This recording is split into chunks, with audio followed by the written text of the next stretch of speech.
It's only at the Napa Institute that you have 4 bishops as a warm-up act, you know? So it's very, very humbling.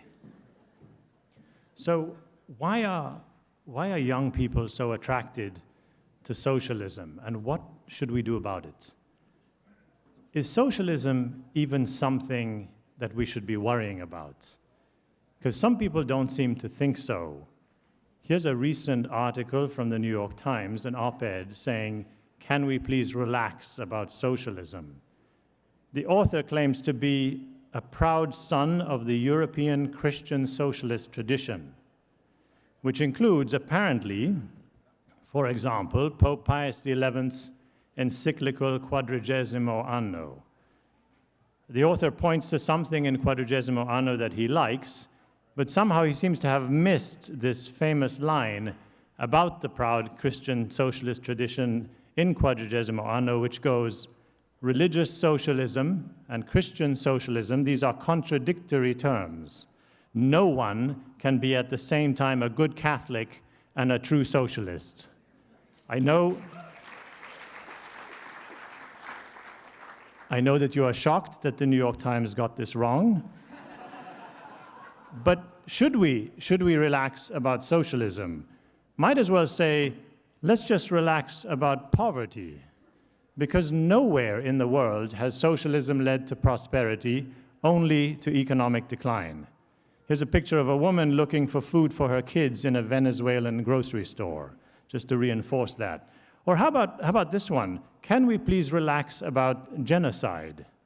Why genocide? Because genocide has also been a typical consequence of socialism.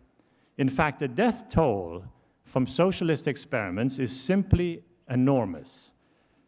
The late Professor Rudolf Rummel of the University of Hawaii dedicated his career to studying what he called democide. Democide is a form of genocide. It is the murder of citizens by their own government. According to Dr. Rummel, democide arises because, quote, "the more power a government has, the more it can act arbitrarily according to the whims and desires of the state, of the elite, and the more it will make war on others and murder its foreign and domestic subjects." And according to Rummel, the greatest amount of democide has been in socialist regimes. Here are some of the larger ones. Cuba, 73,000 deaths. Angola, 125,000. Ethiopia, 725,000. North Korea, 1.6 million and counting. Cambodia, 2 million. China, 35 million. Soviet Union, 61.9 million subjects murdered by their own governments. In all, Rummel identifies 29 socialist countries who have murdered significant numbers of their own citizens. But today's proponents of socialism say, no, we're not proposing the mean, murderous kind of socialism. We're talking about tolerant, friendly socialism, like they have in Denmark. Denmark, that happy place, right? Things are all so perfect there, or maybe not. In fact, they have all kinds of problems in Denmark, including a suicide rate double that of the United States, the third highest consumption of antidepressants per capita in the world, which is maybe why they're so happy, the highest direct and indirect tax rates in the world, a cost of living among the highest in the world, high rates of violence against women, among the highest ecological footprints in the world, significantly higher than here in the US, and a high and unsustainable dependence on oil revenues. Indeed, you might say, as Marcellus says to Horatio in Shakespeare's Hamlet, something indeed is rotten. Sorry. I couldn't resist that one, sorry. But the point I want to make is these are not coincidences. Socialism, even in its mildest form, invariably leads to negative consequences. Why? Because socialism is an ideology that can only end up in government control of most or all of the property. Because socialism sets up this utopian expectation that it will take care of everything, your healthcare, your education, your home, your work, and so on. But no government is ever rich enough to take care of every citizen's every need. And so the socialist state is always trying to expand, always taking over more and more property. As Margaret Thatcher famously said, the problem with socialists is they always run out of other people's money, right? So they're always looking for more. And this leads to totalitarianism. Why? When you take away control of property, you take away liberty, and it's that simple. We are physical beings. We have physical needs for food, clothing, shelter, transportation. If we don't control our own property, then we are dependent on others to take care of us. Socialism is an example of Eric Voegelin's phrase, popularized by the great William F. Buckley, of immanentizing the eschaton. So the eschaton, right, the new heaven and new earth at the end of time, immanentizing is trying to bring it in the here and now. And the problem with this is explained very, very well by Pope St. John Paul II, who wrote, "When people think that they possess the secret of a perfect social organization, which makes evil impossible, they also think they can use any means, including violence and deceit, in order to bring that organization into being.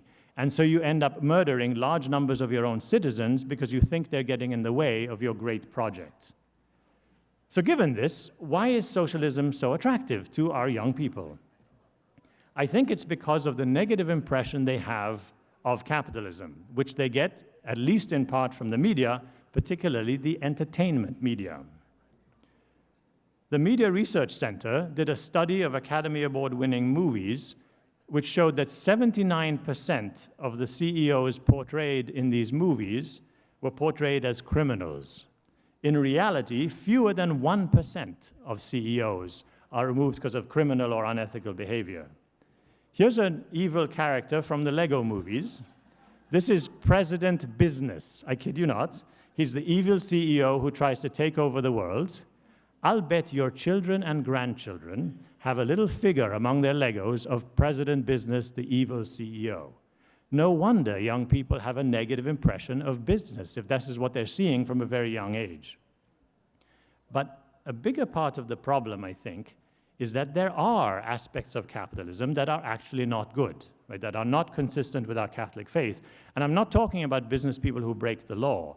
I'm talking about legal but immoral business practices. Now, this is the point in my talk where some of you might get a little uncomfortable because I'm criticizing capitalism, but I beg you to hear me out. It'll all make sense. Think of things like routinely hiring employees for 19 hours a week to avoid paying for health care, or promoting consumerism, so selling products by trying to convince consumers that they should look to material things to find their happiness. As an example, some years ago I worked for a major consumer packaged goods firm, and the advertising strategy for one of our shampoos was to convince women that they are their hair. Do you really think that our Lord rejoices every time we convince a woman that she is her hair and no less, right? True, there are much worse things you could do, but is this the way to practice Christianity in the marketplace? Or another example, selling addictive products or services in ways that take advantage of addiction instead of trying to ameliorate it. Notice, in most of these cases, it's not a question of what you do, but how you do it. So, for example, it's not immoral to be in the gaming business, to run a casino, for example. In fact, the Catechism of the Catholic Church says games of chance and wagers are not in themselves contrary to justice. They're not immoral. They do become morally acceptable when they deprive someone of what is necessary to provide for his needs and those of others. So you could see how it's going to be immoral if your whole business model depends upon and promotes addiction to gambling, for example. And then we have the case of crony capitalism, right? Using government influence to get an unfair advantage, handouts, bailouts, preferential regulation. All of these things happen today, and they turn people off from capitalism. Okay, you might say they're always sleazy people, right? Capitalism isn't perfect, but it's better than any other system. Surely, on balance, the positives outweigh the negatives. So listen to this. This is the most important thing I have to tell you this morning. We should not try to argue that the negatives of capitalism are outweighed by its positives.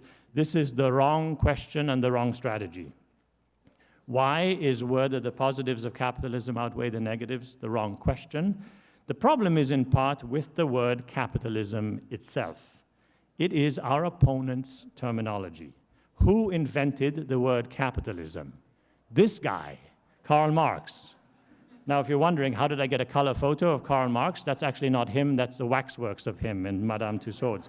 Anyway, why would we want to use our opponent's terminology? Is anyone here from Students for Life? Anybody? Kristen, are you here? So it's a great organization, very successful, right? How successful do you think they would be if you called yourselves Students Against Choice, right? Not a very good idea. That's using your opponent's terminology. Why would we do that? The other problem with capitalism is the ism part. An ism is an ideology that is imposed upon reality. Capitalism, the economic system of private property ownership and the liberty to trade, is not an ism. It is the natural order of things. It is the way every society organizes itself throughout history unless someone comes along and imposes an ideology on it. So for these reasons, I would rather use the word market economy instead of capitalism. The popes seem to agree. St. John Paul II himself said market economy would be a better phrase than the word capitalism. Both Pope Benedict in Caritas in Veritate and Pope Francis in Evangelii Gaudium never used the word capitalism, not even once. But I do admit it's a losing battle and that the word capitalism is here to stay, so I am going to try to work with it. The bigger problem, I think, is that the word capitalism is so ambiguous. It covers a whole bunch of activity, both good and bad. I think it would be helpful to distinguish between two fundamentally different types of activity, both of which we call capitalism, but which are very different from each other. And you'll see that the good outcomes, productivity, prosperity, economic justice, come from one type, and the bad outcomes, consumerism, concentration of wealth, cronyism, come from the other. So what are these two types? Think of it this way. Every business does two things. It creates value and it captures value, right? You create value, you create something worthwhile, something that people are willing to pay for, they find valuable, and then you capture value, that is, you make a profit. Every business has to do both of these things. To explain that, I'll do a little 2x2 matrix. If you create value, but you don't capture any of the value, what are you? You're a not-for-profit or a charity, right? So in our 2x2 matrix, you create value, yes, right? Capture value, no. So you're a charity. If you capture value, but you don't create any, what are you? You're a thief, right? You didn't create any value, but you took value. If you don't create any value or you don't capture any value, you're an inanimate object, right? You're not doing anything at all. And that's fine. But if you create value and you capture value, then you are a business. So you have to do both of those to be a business. But one of these will always be your primary focus. And here's where the two kinds of capitalism come in. Your primary focus will determine what kind of capitalism you are practicing, good or bad. If your primary focus is on creating value, that is good capitalism, right? We can call that entrepreneurial capitalism. Entrepreneurial capitalists create value, they create wealth through serving others. They do what's called principled entrepreneurship, right? They produce goods that are truly good and services that truly serve. On the other hand, if your primary focus is on capturing value, on making money regardless of what good you're doing for others, that's bad capitalism. And that's what leads to all the negative outcomes. This is what I'd like to call imperialistic capitalism. If you're capturing more than you're contributing, you're an imperialistic capitalist. Imperialistic capitalism is all about the will to power. It is about imposing our will on others. It is about using others for our own gain rather than serving them. Imperialistic capitalism includes all forms of crony capitalism. It also includes corporations using their influence to push, for example, their own ideology on states against the will of the electorate, like we had recently with Netflix and Disney in Georgia on the abortion law. And it includes any attempt to extract more wealth than you create. Wait just a minute, you say. Isn't the pursuit of wealth the very heart of capitalism? Isn't the profit motive what drives our economy? This is a very simplistic view and it is wrong. It is a view that is usually put forward by people who have never worked a day themselves in the business world, like professors, think tank scholars, and journalists. But Dr. Abela, you're a professor, right? Yes, I am a professor, but as Father mentioned, before starting my academic career, I spent many years in business. Even as a professor, I run a small business on the side. I consult with businesses, as do many of my colleagues in the Busch School. Look, the profit motive is a very simplistic and deeply inadequate way of describing what real entrepreneurs do. The answer is more complicated and gives a much richer and truer account of commercial activity. Once again, St. John Paul II said it best. He said, "The purpose of a business firm is not simply to make a profit, but it is to be found in its very existence as a community of persons who in various ways are endeavoring to satisfy their basic needs and who form a particular group at the service of the whole society." So we go into business for 4 different, but each valid reasons: to make a profit, otherwise we're a charity, right, not a business, to work together in community, to earn our daily living, and to serve others. All of these are part of why we go into business, and all are valuable, indeed necessary. As Dean of the Busch School of Business, I have the privilege of meeting and working with many Catholic business leaders and entrepreneurs, and I think they would all agree with me on this. Some of them are in the room here today, so Tim and Steph Busch, of course, whom our school is named after, Art and Carlise Sioka. We did a case study on their company, the Wine Group. We have the Art and Carlise Sioka Center for Principled Entrepreneurship in our school. Also, Larry Blanford, Sean Filer, Frank Hanna, many others.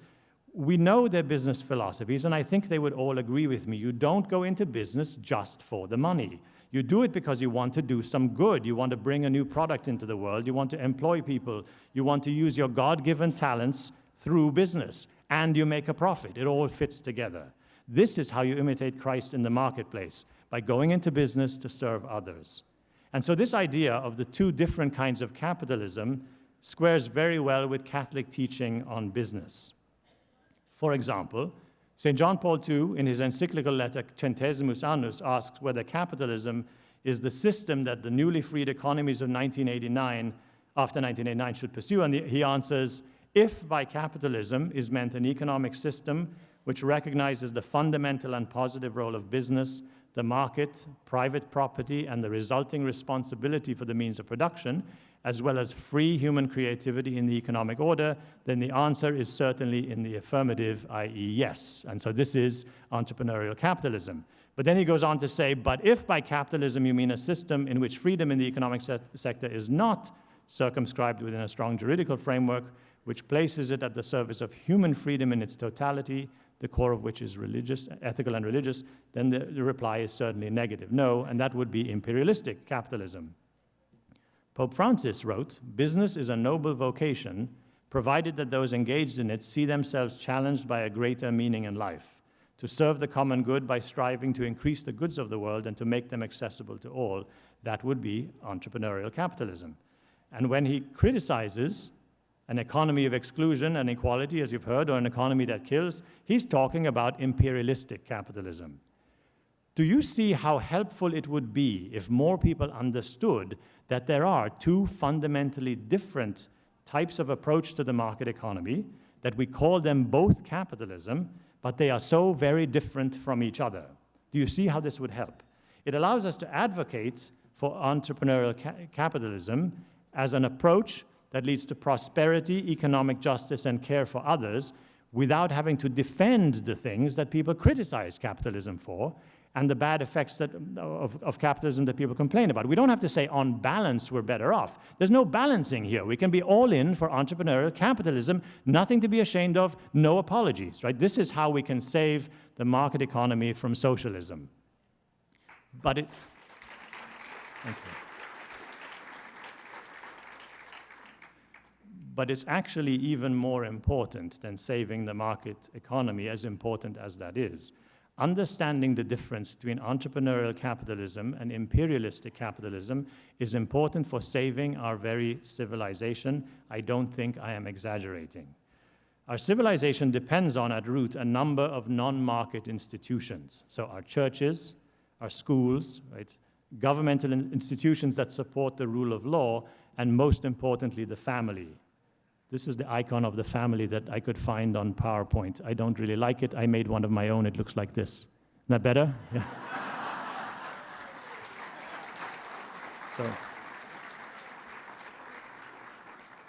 So maybe even better, this is a photograph to reinforce that. So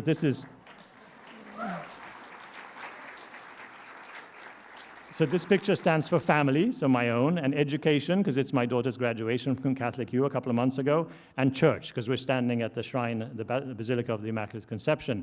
So entrepreneurial capitalism is supportive of these non-market institutions, while imperialistic capitalism is corrosive of them. Entrepreneurial capitalism, because it's ordered to serving others, supports and reinforces virtue. It rewards courage, discipline, and creativity. Imperialistic capitalism weakens these virtues because it rewards greed and selfishness. It's important to note, though, that even though entrepreneurial capitalism supports non-market institutions, it is still vitally dependent upon them. It cannot create them. It can reward and reinforce a virtuous man, but it cannot take a child and form him into a virtuous adult. Only non-market institutions, churches, schools, and especially the family can do that. If you want a really good explanation of why this is so, see the article by Tim Reichert and Fran Meyer from First Things last year called Origami of the Soul. The essence of the argument is that proper human formation, they draw an analogy to folding, hence the name origami, requires hierarchy, the kind of hierarchy you find in the family, the school, and the church, but not in the marketplace. Imperial capitalism, on the other hand, will kill our civilization. Let me tell you why. Technology has always been an enabler of greater efficiencies. Digital technology is taking that much further. Professor Roger Martin is a former dean of the business school at the University of Toronto. In a Harvard Business Review article earlier this year, he made the important point that digital technology is allowing companies to become super efficient, which leads to markets being dominated by few and very large and very powerful companies. He worries that this concentration will lead to market instability and social disorder. I agree with that. There's something very democratic about having lots of companies competing. If you don't like the way one behaves, you can give your business to another. But then when the market is dominated by few larger players, the rest of us don't have much choice. For example, Chick-fil-A is very open about its Christian ethos, right? We love Chick-fil-A. But if some people don't like it, they just don't have to go there. They can go to Kentucky Fried Chicken or Bojangles or wherever, right? But when a Catholic apostolate gets banned from Twitter because Twitter didn't like something they said, you can't just say, who cares, we'll go to the other texting, sharing. There is none. Is it only Twitter, right? So you're stuck, right? So I think Professor Martin is right to be worried that concentration of wealth and power is very dangerous to a society. Indeed, it can be terminally dangerous. Dr. John Powelson was a professor of economics for many years at the University of Colorado. He spent several decades trying to understand why some countries were highly successful and prosperous and why so many others weren't. Why is it that over hundreds of years, only Europe, Japan, and Europe's cultural descendants in North America and Australia were able to achieve long-term, i.e. 100 years and more, sustainable development? Earlier in his career, Professor Powelson spent time as a consultant in economic development, and he knew that sustained economic development needed things like liberal trade, sound money, enforcement of contracts, privatization of enterprise, defense of property rights. And the question that he asked was, how come these things arise in some countries and not in others? And how come they work in some countries, but for other countries that try them, they don't seem to, at least not in a sustained way? He looked at a large number of countries over several centuries since the Middle Ages. In his landmark book, Centuries of Economic Endeavor, he answers these questions. He says his conclusion is that the main difference between prosperous countries and poor ones is balance of power. Where there is a balance of power, the different players keep each other in check, and you have political stability and economic prosperity. Where there's no balance of power, the powerful take everything they can for themselves because there's no one to stop them, and they leave insufficient resources for development, which means their society either declines or else never becomes prosperous in the first place. If you always take more than you produce, that's just not sustainable. Argentina is a good example, a country with tremendous natural resources but has gone from boom to bust again and again over the last century and more. So entrepreneurial capitalism leads to prosperity, supports the family and civil society. Imperialistic capitalism leads to concentration of wealth and power, destroys the balance of power, and undermines the family and society. So we need to encourage more entrepreneurial capitalism and discourage imperialistic capitalism. How do we do that? Here's the thing. Entrepreneurial capitalism and imperialistic capitalism are not different economic systems. They are, in a sense, the same system, right? Private property ownership with liberal trade, but operated in different ways by different people. Why is this important? It's important because while there are systems or structures that lead good people to bad things, what St. John Paul II calls structures of sin, there are no such things as structures of sanctity. There's no system that can take a bad person and force them to be good. So we cannot structure ourselves out of this problem. As the Catechism of the Catholic Church says, there are no just structures without people who want to be just. The solution then is to promote Catholic social doctrine in the practice of business, which I think is a very good fit with what I've been calling entrepreneurial capitalism. And this is the mission of the Tim and Steph Busch School of Business at the Catholic University of America. This is what we teach, this is what we do, to prepare our students to live the social doctrine in the business world, to be principled entrepreneurs and virtuous business leaders. This is our auditorium with the former CEO of HP, presidential nominee Carly Fiorina, who's a distinguished professor at our school. Here she's lecturing on leadership. Here is one of our case study rooms. I bet you've never seen a room full of nuns doing an HR case study. So these nuns will be experts in finance. So here is our chapel. And I've also bet you've never seen stained glass windows with saints in business suits. So that's in our chapel. So what exactly is Catholic social doctrine applied to business? The compendium of the social doctrine of the Catholic Church presents 5 principles. The United States Conference of Catholic Bishops offers 7 themes. Others have offered 10 theories. It can get a little confusing. It's hard to synthesize more than 100 years of papal documents, but I think it is possible. Professor Joe Capizzi and I edited this book called A Catechism for Business, now in its 2nd edition. It has direct quotations from all the major church documents on the social doctrine in answer to questions about finance, marketing, human resources, and so on. Here's me giving a copy of this to Pope Francis. You've heard about selling ice to Eskimos. Try giving a catechism to the Pope, right? So I find it useful to summarize the social doctrine as a set of 3 apparent, though not real, tensions. The first apparent tension is between solidarity, which is our responsibility to care for others, and subsidiarity, which is the principle that decisions ought to be taken by those closest to the point of impact. There appears to be a tension. Should you be helping other people, which is solidarity, or should you leave them alone to help themselves, which is subsidiarity? And the answer is you can do both together. The entrepreneurial capitalist should always be guided by solidarity, by a desire to serve our customers, our employees, and our investors. They should also recognize that a good way to serve, particularly the employees, is to enable them and support them in doing things for themselves, because that is more in accord with their human dignity. That is the principle of subsidiarity. So you provide training and development, for example, for employees, so that's one way of doing that. The second apparent tension in social doctrine is between private property and what is called the universal destination of goods. The first says that we have a right to private property, while the second says, and this is Catholic teaching, that God created the things of the world for the benefit of all. This seems to be a very big contradiction. Either property is private or it is meant for all.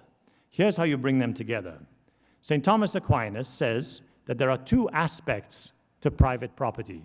There's the ownership aspect, right, which is the right to buy and sell and dispose of property on the one hand, and the use, or the right to use or decide how the property is used on the other. Both of these are part of the right to private property. He explains, St. Thomas Aquinas explains that there are 3 reasons why, as far as ownership is concerned, we should have private property. The 3 reasons are that people take better care of things that belong to them, first. Second, that human affairs are more orderly if we each have our own things to care for. And 3, that it's more peaceful when things are clearly divided. So it's very wise and thoughtful. But St. Thomas goes on to say, As far as the use of our property is concerned, we should use it as if it were for the common good, to serve others. So private property and the universal destination of goods come together when we own the property, we decide how to use it, and we use it in order to serve others. How do you use your property to serve others for the common good? By using it to support your family and those you care for, of course, first. By giving to charity is another. And another very important way is by investing it. Pope Pius XI wrote that investing your property in businesses so that others have the opportunity to work is an outstanding exemplification of the virtue of munificence, he said. Entrepreneurial capitalists use their capital to serve others, and that's how they fulfill the universal destination of created goods. And the third and final tension, apparent tension, is between markets and virtue. They appear to be in tension, because in markets you're competing with others, while virtue leads to serve others. In fact, not only do these not contradict each other, but they each need the other. The market economy provides the freedom in which to exercise virtue, where virtuous systems can prosper and lift each other out of poverty, and virtue, trust, hard work, honesty, courage, cultivated in the non-market institutions of the family, the church, and educational institutions, virtue is essential for the existence of the market economy. So what does this all mean?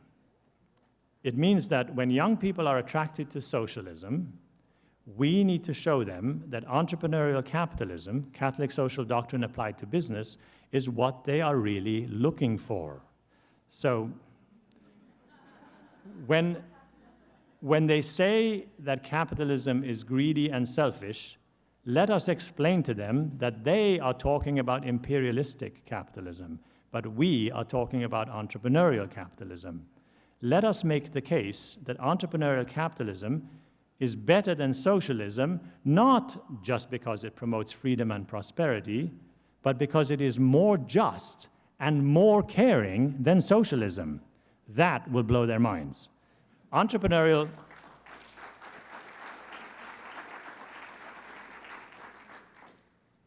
capitalism is a just and caring way to run our economic life. It is supportive of human virtue and of human institutions, like the family. It is consistent with our Catholic faith, and upon it, we can rebuild our civilization. Thank you.